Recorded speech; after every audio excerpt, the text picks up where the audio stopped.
Mabagyong umaga mga kakambing. Ngayong araw po ay dadaan na po talaga dito yung bagyo sa amin. Sabi nila mga 11 pa, pero 8 in the morning pa lang nag-uumpisa na pong lumakas yung hangin din sa taas. Pero bago po natin pag-usapan yan, kung bago ka pa lang sa channel ko, paki-like naman po, comment, share, and subscribe.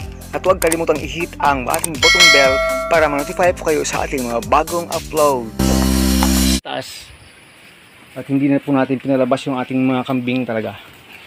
Kasi nga po, talagang babagsak na naman yung basa yung ating lupa sa labas. Kaya nagkumpay na lang tayo dito kahit pakunti-kunti. Hindi lang sila magutom. Sayang mga pagkain nyo. Problema ko lang po, isang kambing natin, ito po, pagdating ko po dito, bloated po. Kaya tingnan nyo po, ayaw kumain ng kanyang kumpay. Bloated po siya. Pasalamatan tayo ay may natira tayong cooking oil dito. Kakabigyan lang natin sa kanya ng 20 ml na. 20 ml na nang binigay ko. Nilagyan natin ng konting baking soda para po mabilis siyang makarecover. Kasi pag hindi yan nakarecover, nako, mamatay po yan mga ka-agri. So buti na lang hindi pa masyadong grabe yung tama ng bloat sa kanya.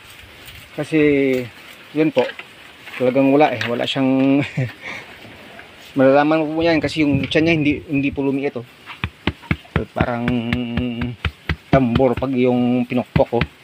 Kaya bloated talaga itong ating Big Mama. Ito pa naman yung pinakamalaki nating inahin dito na si Don, pero walang magkumain oh.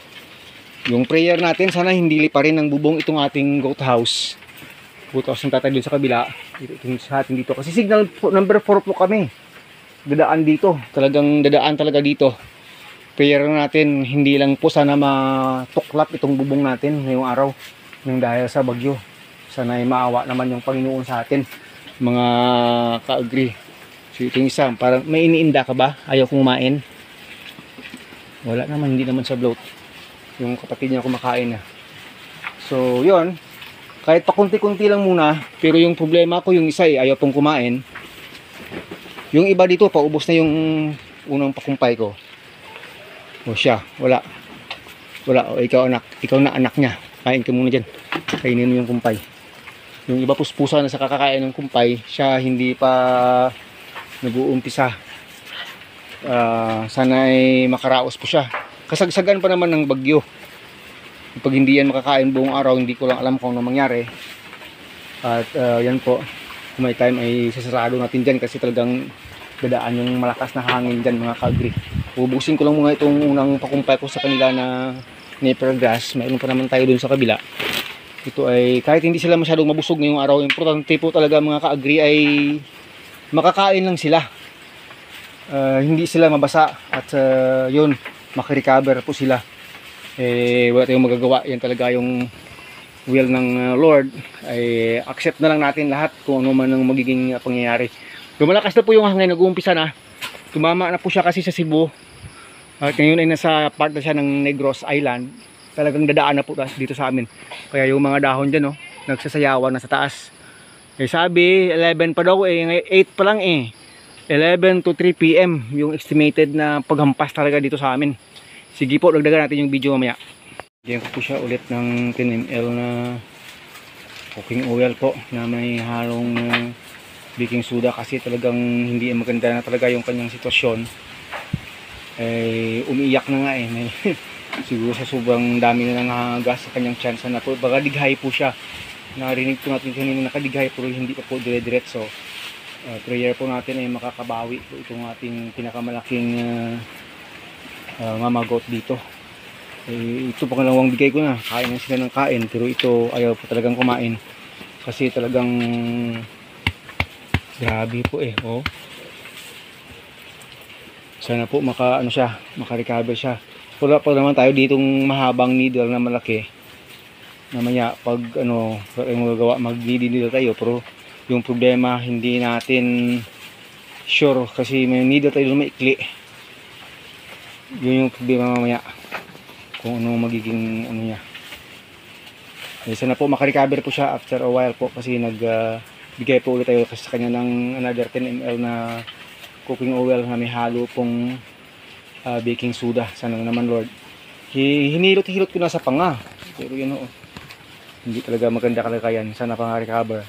sa awa ng Panginoon. Parating na talaga yung bagyo. Pinilit po natin siyang mapaligay. Nag-pressure po tayo sa kanyang tiyan. Pati yung kanyang puwetan po. Talagang yun natin talaga. Make sure natin na talagang mayroong dadaanan passage yung hangin. Nakautot po siya. Yun po. At nabawasan ng konti yung kanyang gas sa kanyang tiyan. So, ilagay ko yung may konti ay magiging okay na siya. Kanina po kasi pag pinipressure ko na mapalabas yung hangin sa kanyang tiyan, hindi po makakalabas, hindi po makakaligay. Pero ngayon po, pag naglagay po ako ng pressure sa kanyang tiyan, ay paunti-unti na pong napapalabas yung hangin, yung gas po. Habang palakas na po yung hangin sa labas ng Bagyong Tino. Siya lang hindi pa nakakain. Maraming iba dito ay halfway busog na. Nadala ko na dito yung pangalawang sako, puro dahon ng saging. Yun po, yung unang mga part ng chop-chop natin mga napier, hindi na rin naubos. Mas gusto pa nila yung dahon ng saging.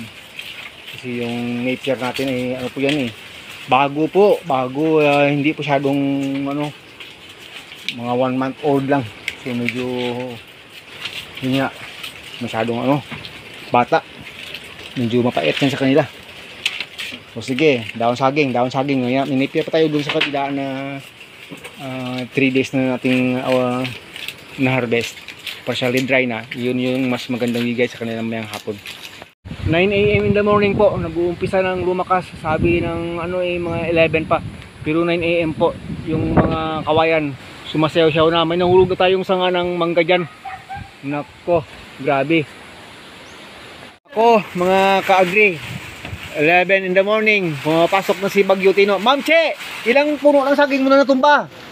Ano pa lang? Ano pa lang? Still counting? Still counting, sir.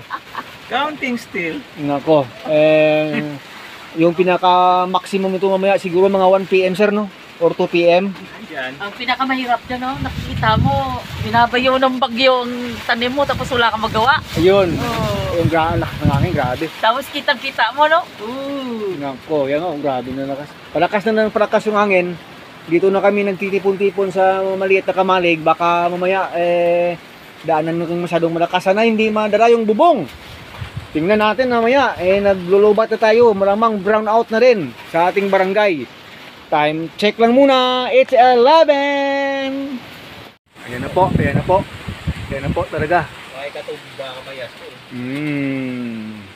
Madilim na. 11:15 AM. Tino is on strike, mga ka-agri. Kanina humampas ng malakas, basa na halos sa loob ng aming bahay kubo dito. Ayan po, palakas na siya ng palakas, mga ka-agri. Sana hindi malipad ang bubong ng aming mga goat house.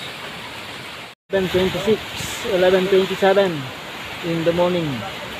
Palakas na siya ng palakas. 11:32. Palakas pa ng palakas yung Bagyo Tino. Oy, naku, binasa na ako ng target. Nako. Nasa recovery pa lang si Don sa kanyang pag-bloat. Mag 1 o'clock na PM, hindi pa siya kumain. Pero alam ko, hindi siya mamamatay pag isang araw lang hindi kumain. Sana bukas bumalik na yung kanyang gana na makakain po. Abang Bagyo Tino umampas. Kawawa naman ang baby doon.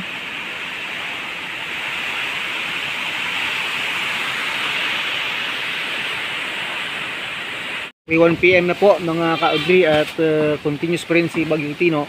Pero sa palagay ko hindi po tumama yung sentro dito sa amin. Palagay ko lang yan.